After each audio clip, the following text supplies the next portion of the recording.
ហើយតាទេទៅហើយអត់លុយណាតាដល់វិញយកពីតាទេទៅគេបាំងសិន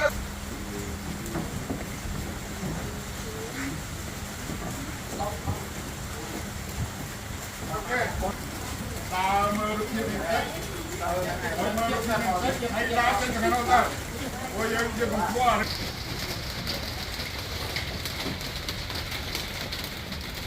ហាត់wow ពីអស្ចារ្យមានបងប្អូនដែលបានមកហើយបានមកទៅគឺគាត់មានអារម្មណ៍ថាស្រស់ស្រាយហើយគឺអស្ចារ្យមែនទែនដែលខាងអាជ្ញាពួកយើងបានរៀបចំសួននេះឲ្យទៅជាសួនបែបធម្មជាតិហើយមានការទិញខ្លាំងណាស់បងប្អូនពេលបងប្អូនមកជិះយុគទៅទៀតថតឲ្យយើងទិដ្ឋភាពទូទៅឥឡូវយើងទៅ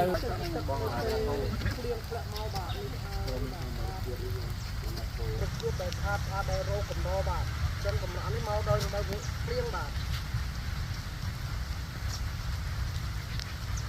ចំតែមានអីវាអីថតទៀតថតណាកាយគេថតកាយមានអីពុកបោះចូលហើយខ្ញុំបាញ់ទៅ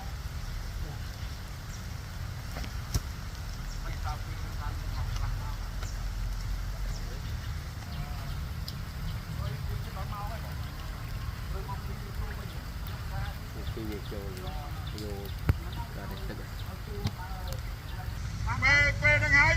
អាសដល់កន្លែងនេះពីនេះពេលការពេលអីទៅអត់ការឲ្យសង្សារអញ្ចឹងណាអូខេយកបានអត់មិនយកបានអត់យកបានអត់មិនវាបានប៉ុន្តែបើថានេះឲ្យបន្តមកនេះទៀត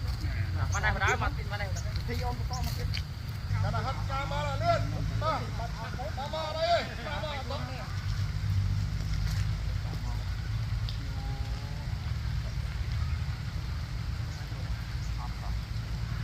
ដើរបាក់ចេញពីផ្លាស់តូចទាំងឆ្វេងដៃណាចូលចាំលេងបានហើយកុំលឿនពេកដើរឲ្យនិយាយគ្នាទៅដើរនិយាយគ្នាមើលលេងមើលកើតបងកម្ដងទៀតដើរចូលទៅវិញ